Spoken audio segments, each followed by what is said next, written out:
Welcome back. Our last guest is a former and WNBA player, a two-time NCAA champion at the Stanford U, and an EPSI Award nominee, a two-time National Player of the Year finalist, a certified mental performance coach, and the founder and CEO of Mentally StrongHer. She joins us to speak about how she is empowering female athletes, providing tools that will help them get on and off the court and help them take care of business, whether you're on the court or off the court. So please welcome to the show, Val Whiting. Val, welcome to the show. How are you? How you feeling? How you doing? I'm doing well, Dr. Bob. How are you? Val, you've done a lot. I'm fine. I'm looking at you though. It seems like you got a whole lot going on, and you've been through it. Talk about some of the things that you've been through. Share your story with us. What inspired you to create Mentally StrongHer from everything that you're doing right about now? Yeah, when I played in the WNBA, I struggled with my mental game. I didn't know how to bounce back from mistakes. I struggled with my confidence, performance anxiety, and I didn't have those skills or those tools to combat that. I even went to sports psychologists, didn't get the tools. So And you so can be I on a you can spiraled. you, I'm sorry, you can be on a court and you can do one wrong thing and that will make you feel like you're going Yeah, downhill, or the coach can say something to you, like sometimes you see when we're watching yeah, TV, the coach is getting on somebody and that person's having a rough time bouncing back from that, right? Those are some of the yeah. things you're talking about? Yes, that's exactly what I'm talking about. Yeah, Or even you make a mistake and the coach takes you out right away, yeah. and you're like, "What did I do wrong?" Oh, So I didn't have those tools to combat that. Believe it or not, even as a professional athlete, and my confidence spiraled. Will go up and down yeah. depending on how I played and how I performed. And so I spiraled so badly that I actually developed depression during that season. I was on the injured reserves, on and off for depression. The coach would look at me to put me in. I would say, no, I don't want to go in. And so I ended up taking the next season off because of that. And so I didn't want female athletes to go through what I went through as an athlete. And so I developed a program. Well, I went back to school, got my master's in sport and performance psychology. Yeah, yeah, yeah. Um, and I became also a certified mental performance coach. And so I wanted to help female athletes get the tools so they don't have to go through what I went through. So that's why I founded Mentally StrongHer. Yeah, I'm glad you brought this up because it doesn't only happen in sports. Um, you can be in the business, like my business, performing on the microphone or on stage or DJing, and you can do one wrong thing, or somebody can say something to you. Sometimes that will stick with you for a long time, and you're in the business of being able to say stuff to people, and you got to make sure that what you say is correct because you can never pull it back. But if you do say something like that you can't pull back, that stays with you for a long time. So we need you, Coach. Yeah, yeah, people need you, not only in basketball or in sports, but in the business. No matter what they're doing, they need you. They need Thank that you. confidence. They need somebody to help them rebuild their confidence. Yeah, this definitely crosses over into life. I've had clients, the parents of clients that have Yeah, said that their kid is performing better in school. She doesn't have test taking anxiety, or she's able to get up in front of a class and give a presentation and not be nervous. So I didn't even realize it was going to be so powerful until I got in it and yeah. saw the changes that it was making. Well, you hit the nail on the head. You've got something there, Coach. Because how can you tell how many people are going through this? Some people are silent about it. They don't want to mention it, or they don't want to talk about it. Yeah, unfortunately, there's still a stigma associated with working with someone like me, or even someone going to therapy. Like you're seen as weak. When I Yeah, played in the WNBA, that was back in 1999. No one knew why I took a season off. I said it was because of personal reasons. I was embarrassed to say that I was going through depression and I was struggling with my mental game. yeah. And I didn't even tell anybody about why I took that season off until 2020 when I did a video about it. And it helped other athletes, like female athletes that were young They said, "Oh, and in you high went through school. that? That's what I'm going through too." Exactly, Yeah, exactly. And it gave people the courage to not suffer in silence and yeah, speak up and get the help they need. yeah. And you know, it's a career corrector because people it can wreck your career, but if they come and see somebody like you can help get them on the right track and say, hey, it's okay. People go through this. You're human. That means you're human. But Exactly. you need my help. Let's talk. Exactly. You're a human and I know how to get you from point A to point Z. And let's Wow. work together. Well, what challenges did you face when you were transitioning from competing at the highest levels of basketball to mentoring and coaching other female athletes? Well, first of all, I didn't know I wanted to do what I do now. It took me a long time to know what I wanted to do when I grew up. Yeah. So I stopped playing basketball. Obviously, you go through kind of a mourning stage because you've been playing, but I've been playing since I was in seventh grade, going to the gym, being in the best shape of your life, having a team, 12 other women or 12 other young ladies you're with, and a coach and someone telling you where to go, what to do. I didn't have that anymore.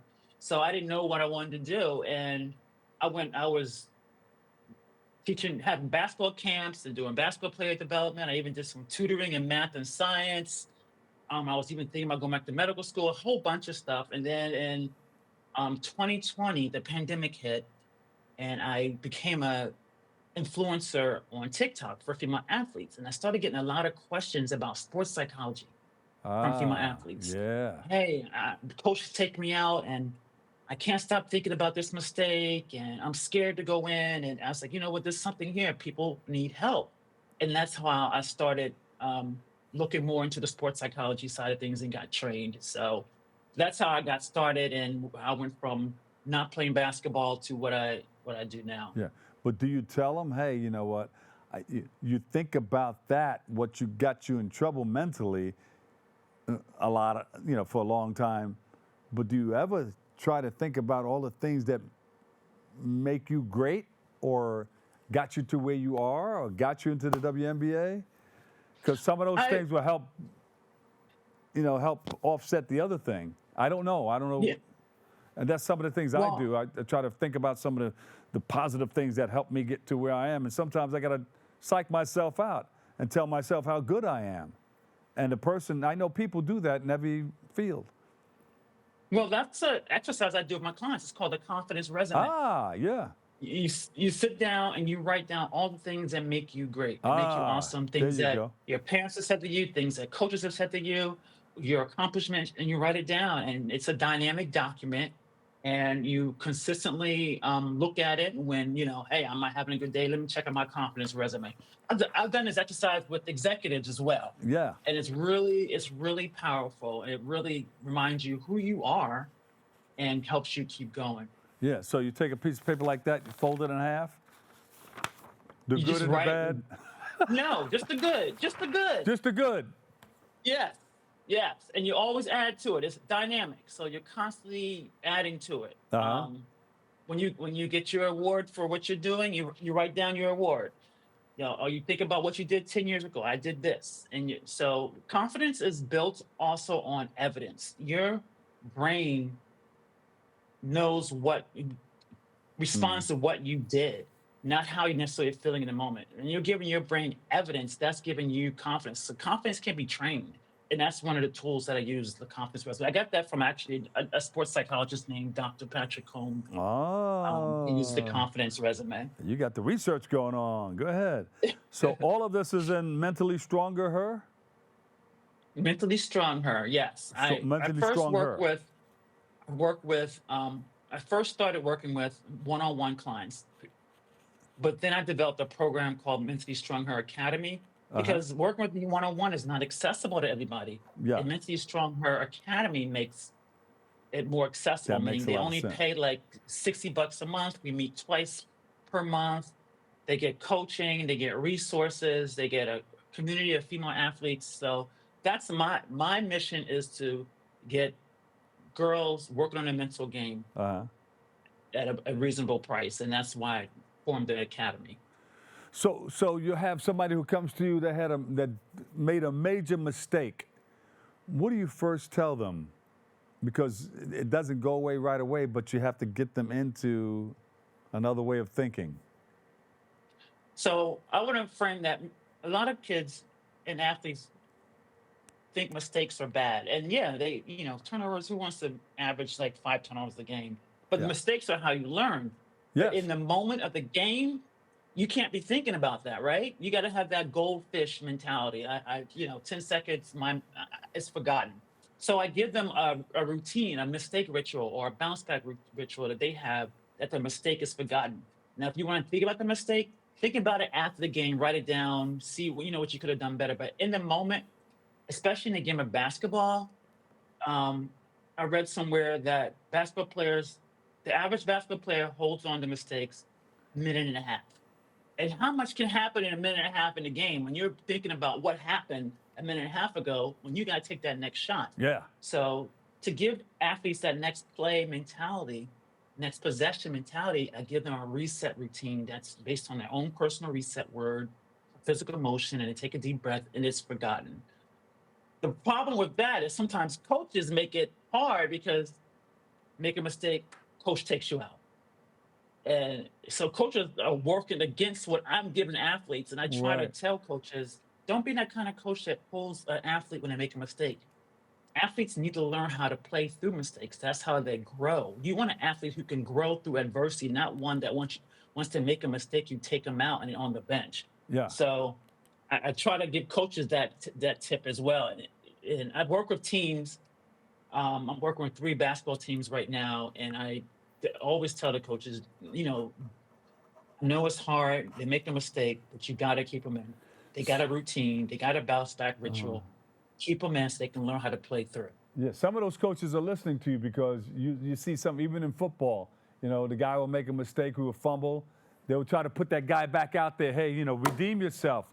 Go out there and fix this up. Redeem yourself. Yeah. And then that person gets right back on track. He helped that person get back on track. They're going to give me a hard rap. But now you spoke about not having a team when you had to make that transition. You have a team now, girl. You are doing your thing. You have a team. Thank you, Dr. We're Bob. with you every step of the way. You are doing it, and people need you in all walks of life, not just in the game of basketball or in sports. So, yeah, when Thank you you. get a chance, you can open that bad boy wide open. Here we go. You need me? I'm here for you. I've got the team for you. And you can do it through Mentally StrongHer, right?